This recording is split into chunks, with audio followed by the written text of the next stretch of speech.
আজকে জানবো থোরাকোস্কোপি সম্পর্কে। থোরাকোস্কোপির আরেকটা নাম হচ্ছে প্লুরোস্কোপি।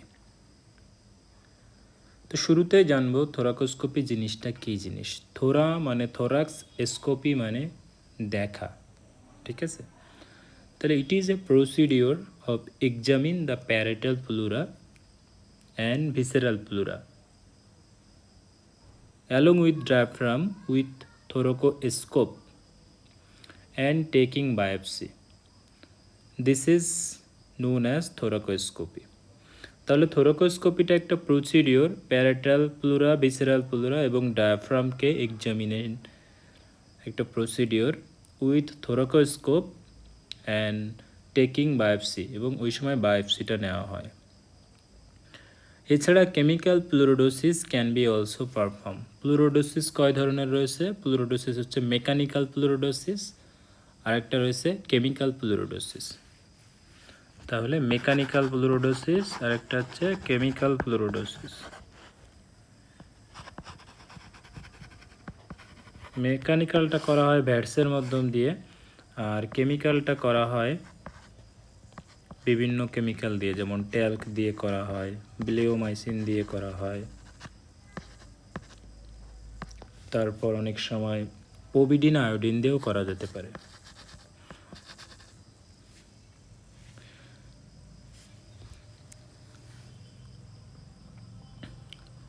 তো থোরাকোস্কোপিটা কিভাবে করা হয়? থোরাকোস্কোপিটা আসলে করা হয় ইউজিং কনসাস সিডেশন অথবা লোকাল অ্যানেস্থেশিয়া দিয়ে। কনসাস সিডেশন অথবা লোকাল অ্যানেস্থেশিয়া দিয়ে। যেখানে ভ্যাটস করা হয়ে থাকে জেনারেল অ্যানেস্থেশিয়া দিয়ে। জেনারেল অ্যানেস্থেশিয়া দিয়ে করা হয়ে থাকে ভ্যাটস। থোরাকোস্কোপিতে মাঝে মাঝে ডিপ সিডেশনটাও দেওয়া হয়ে থাকে এবং ভ্যাটসটা করা হয় থোরাসিক সার্জন দিয়ে। থোরাসিক সার্জন হচ্ছে ভ্যাটস করে, থোরাসিক সার্জন কি করে? ভ্যাটস করে। কিন্তু থোরাকোস্কোপি করে পালমোনোলজিস্ট, মানে রেসপিরেটরি মেডিসিন স্পেশালিস্ট করে থোরাকোস্কোপি অথবা প্লুরোস্কোপি, আর ভ্যাটস করে হচ্ছে থোরাসিক সার্জন। ভ্যাটসের ফুল মিনিং কি? ভ্যাটসের ফুল মিনিং হচ্ছে ভিডিও অ্যাসিস্টেড থোরাকোস্কোপিক সার্জারি। এটা হচ্ছে ভ্যাটসের ফুল মিনিং, এই যে এখানে আছে ভিডিও অ্যাসিস্টেড থোরাকোস্কোপিক সার্জারি, এটা হচ্ছে ভ্যাটস।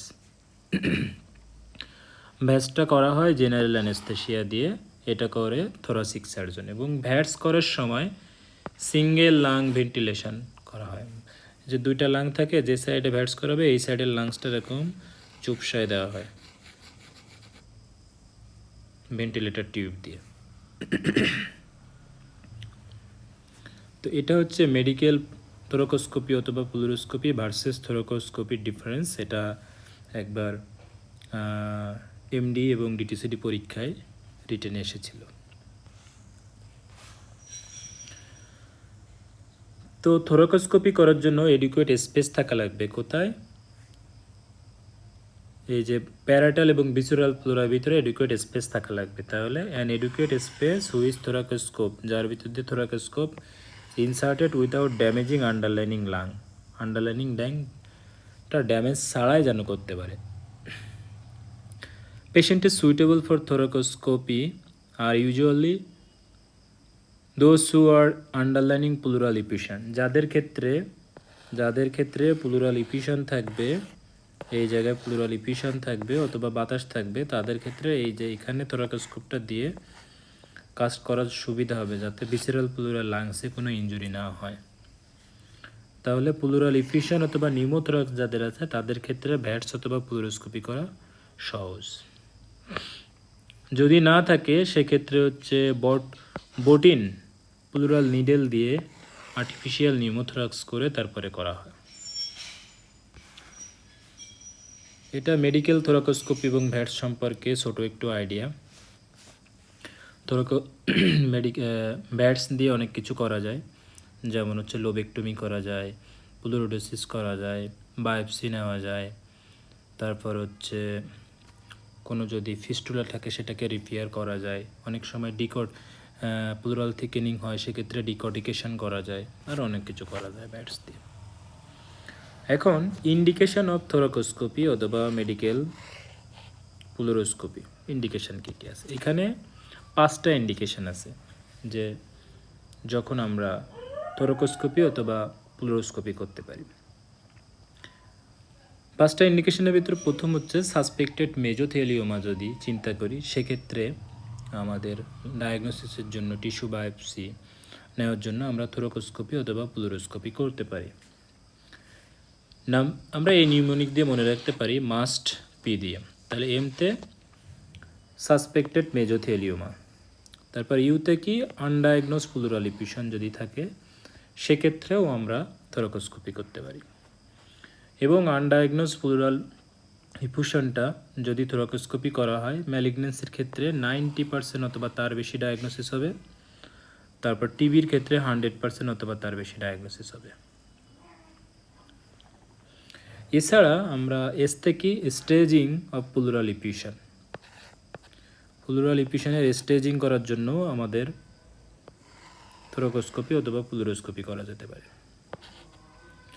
এরপর টিতে হচ্ছে treatment of recurrent pleural effusion with pleurodesis. যেসব পেশেন্টের রিকারেন্ট প্লুরাল ইফিউশন হচ্ছে তাদের ক্ষেত্রে ট্রিটমেন্ট হিসেবেও থোরাকোস্কোপি অথবা প্লুরোস্কোপি ইউজ করা যেতে পারে। এছাড়া অনেক ক্ষেত্রে যখন নিউমোথোরাক্স রিকোয়ারিং কেমিক্যাল প্লুরোডোসিসের জন্য নিউমোথোরাক্স, সেক্ষেত্রে হচ্ছে থোরাকোস্কোপি দিয়ে করা যেতে পারে। এখন কি কি কন্ট্রা ইন্ডিকেশন আছে, কখন কখন থোরাকোস্কোপি অথবা প্লুরোস্কোপি করা যাবে না? কিছু কিছু কন্ডিশন আছে, যেমন আমরা এই নিউমোনিক দিয়ে মনে রাখতে পারি মব হুপটস। তাই এমতে কি ম্যাসিউর প্লুরাল অ্যাডেশন, প্যারাটাল প্লুরা অথবা ভিসুরাল প্লুরা যদি ম্যাসিউড হয়ে যায়, এখানে যদি স্পেস না থাকে তখন করা যাবে না।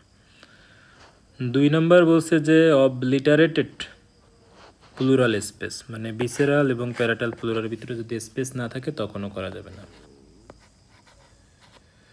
বিতে কি যদি কোনো কারণে ব্লিডিং ডিসঅর্ডার হয় তাহলে করা যাবে না, কারণ ওপেনিং করে করতে হয়। তো এই যে এই ইমেজিংয়ে দেখা যাচ্ছে ওপেনিং করে করতে হয়েছে, তো যদি ব্লিডিং ডিসঅর্ডার থাকে তাহলে হিমোরেজ হবে, সেক্ষেত্রে করা যাবে না।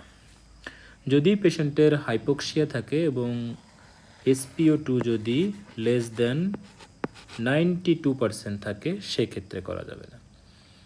এরপরে যদি আনস্টেবল কার্ডিওভাস্কুলার ডিজিজ থাকে সেক্ষেত্রেও করা যাবে না। যদি পারসিস্টেন্ট আনকন্ট্রোল কাপ থাকে সেক্ষেত্রে করা যাবে না। যদি severe obesity thoracoscopy port not long to reach pleura, যদি সিভিয়ার অবিসিটি থাকে যখন থোরাকোস্কোপির যে পোর্ট ওটা হচ্ছে ইন্ট্রোডিউস করা যাবে না, সেক্ষেত্রে করা যাবে না।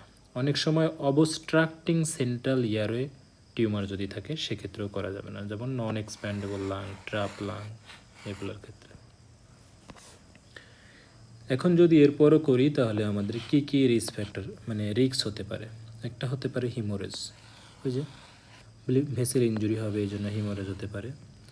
নাম্বার 2 এয়ার অ্যাম্বুলিজম অথবা গ্যাস অ্যাম্বুলিজম হতে পারে during pneumothorax induction, pneumothorax artificial করার সময় এয়ার অ্যাম্বুলিজম অথবা গ্যাস অ্যাম্বুলিজম হতে পারে। পিতে পালমোনারি পারফোরেশন অথবা যদি পোর্ট সাইট টিউমার শেডিং হতে পারে, ঠিক আছে। ইতে এম্পাইমা হতে পারে, আর এলতে লোকাল ইনফেকশন হতে পারে। তাহলে আমরা HAPL দিয়ে মনে রাখতে পারি haemorrhage, air embolism, gas embolism, perforation pulmonary perforation, empyema, local abscess, আর পোর্ট সাইট টিউমার শেডিং। তো এতটুকু পড়লেই হবে যে থোরাকোস্কোপি অথবা প্লুরোস্কোপি ইন্ডিকেশন, কন্ট্রা ইন্ডিকেশন এবং রিস্ক ফ্যাক্টর, সাথে হচ্ছে ডিফারেন্স বিটুইন মেডিকেল থোরাকোস্কোপি এবং ভ্যাটস। এতটুকু জানলে আশা করি সমস্যা হবে না।